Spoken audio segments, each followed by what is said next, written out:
तो ऐसे आदमी से जाति पूछना ये एक मेंटल बैंकरप्सी, मानसिक संकीर्णता की निशानी है और ये दिखाता है कि इनके पास चूंकि कोई मुद्दा नहीं है इसलिए इस तरह की बातें कर रहे हैं। चुनाव के बाद कम से कम पार्लियामेंट, जो लोकतंत्र का मंदिर माना जाता है, उसकी एक मर्यादा होती है, वहाँ पर भी अगर आप मर्यादित नहीं रह पा रहे हैं तो ये भारत के लोकतंत्र के लिए एक बहुत दुर्भाग्यपूर्ण काल है। और जहाँ तक जातीय जनगणना की बात है तो जातीय जनगणना की बात तो नीतीश कुमार जी, मुख्यमंत्री जी भी कर रहे हैं, तो क्यों नहीं असेंबली में इनके दो डिप्टी सीएम हैं, उनसे असेंबली में उनकी जात पूछ लें। नमस्कार, न्यूज़ फॉर नेशन देख रहे हैं आप। मैं हूं आपके साथ धीरज सिंह। बजट पर भाषण देते हुए पूर्व केंद्रीय मंत्री और भाजपा सांसद अनुराग ठाकुर ने राहुल गांधी से उनकी जाति पूछ ली, जिसके बाद से विपक्ष की ओर से सदन में लगातार हंगामा किया जा रहा है। हमारे साथ हैं कांग्रेस के नेता डॉक्टर करुणा सागर जी। सर, कैसे देखते हैं सदन में इन दिनों हंगामा चल रहा है? जो अनुराग ठाकुर पूर्व केंद्रीय मंत्री रहे हैं, वो लगातार जाति पूछ रहे हैं राहुल गांधी की। देखिए, इसके दो तीन पहलू हैं। पहली बात कि राहुल गांधी जी को अपने परिचय के लिए किसी जाति की बैसाखी के मोहताज नहीं है। वो उस परिवार से आते हैं जिस परिवार ने स्वतंत्रता आंदोलन के समय वर्षों जेल में बिताया। वो उस परिवार से आते हैं जिस परिवार के उनकी दादी ने, उनके पिता ने भारत के लोकतंत्र की नींव को मजबूत रखने के लिए जो एक सबसे बड़ी शहादत हो सकती है, अपने जान की कुर्बानी दी। तो ऐसे आदमी से जाति पूछना ये एक मेंटल बैंकरप्सी, मानसिक संकीर्णता की निशानी है और ये दिखाता है कि इनके पास चूंकि कोई मुद्दा नहीं है इसलिए इस तरह की बातें कर रहे हैं। वैसे भी ये अनपार्लियामेंट्री बात है और उस समय के पीठासीन जो सभापति थे उन्होंने इस बात को एक्सपंज कर दिया। इसके बावजूद देखिए, सबसे जो दुर्भाग्यपूर्ण बात है कि प्रधानमंत्री ने उसको ट्वीट किया और कहा कि इसको आप सब देखिए। तो प्रधानमंत्री उस बात को ट्वीट कर रहे हैं जिस बात को पार्लियामेंट के प्रोसीडिंग से हटा दिया गया है। तो पिछले 10 सालों में देखिए धीरज, हम लोग देख रहे हैं कि जिस तरह से एक राजनीतिक विमर्श का एक स्तर इस देश में हुआ करता था कि जहां मतभेद होता था, मनभेद नहीं होता था, प्रतिपक्ष कहते थे, दुश्मन नहीं कहते थे।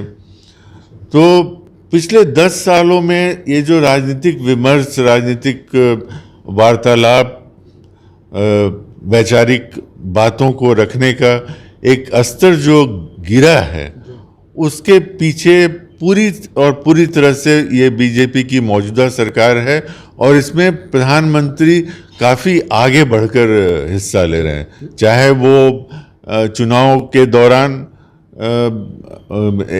एक से एक मतलब बहुत स्तरहीन बातें करना, और चुनाव के बाद कम से कम पार्लियामेंट, जो लोकतंत्र का मंदिर माना जाता है, उसकी एक मर्यादा होती है, वहाँ पर भी अगर आप मर्यादित नहीं रह पा रहे हैं तो ये भारत के लोकतंत्र के लिए एक बहुत दुर्भाग्यपूर्ण काल है।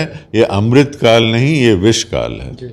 लेकिन बीजेपी की ओर से कहा जा रहा है कि जाति गणना की मांग विपक्ष की ओर से किया जा रहा है, तो उसमें जाति तो बताना पड़ेगा। जो गणना करने के लिए जाएंगे उनको भी जाति बताना पड़ेगा।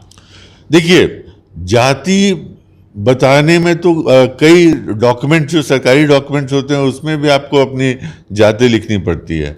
इनफैक्ट हम लोग जब सर्विस में भी थे तो एक फॉर्मेट होता था, उसमें जात का एक कॉलम होता था और भरते थे।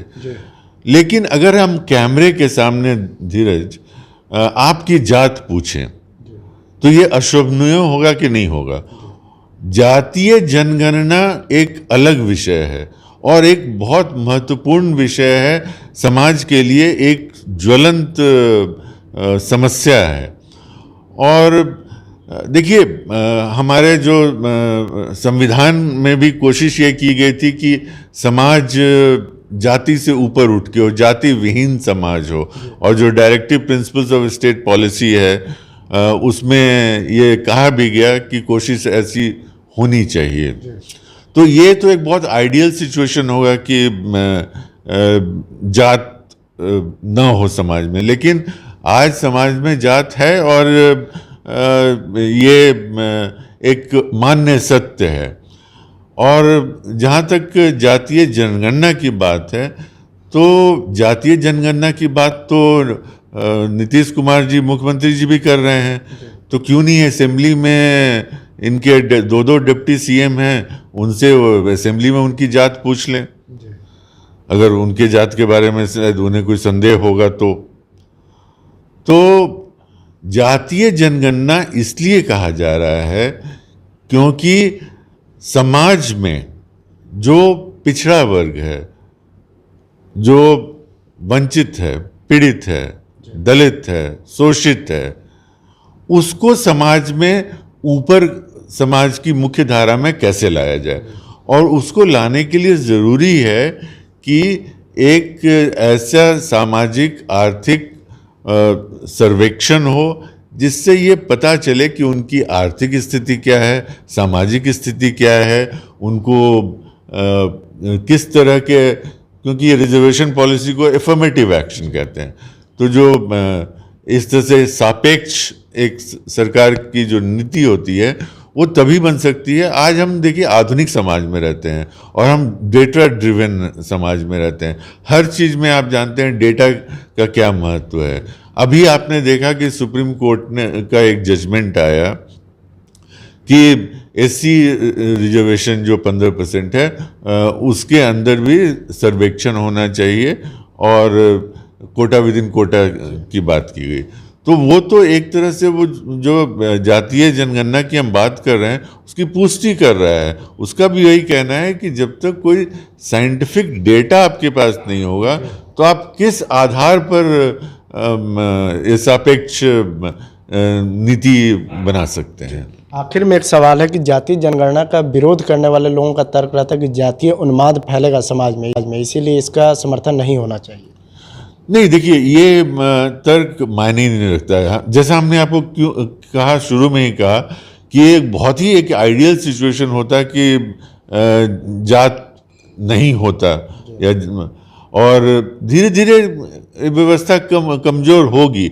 आज देखिए बहुत सारे युवा हैं जो अपने जात और धर्म के से अलग जाकर शादी ब्याह कर रहे हैं, लेकिन अभी भी जो पैट्रियार्कल सिस्टम है, जो पैतृक व्यवस्था है, जो पिता का जात बच्चे के साथ जुड़ जाता है। अब मैं आपको उदाहरण देता हूँ, मेरा एक छोटे भाई की तरह है, पटना का ही लड़का है और दिल्ली में काम करता है।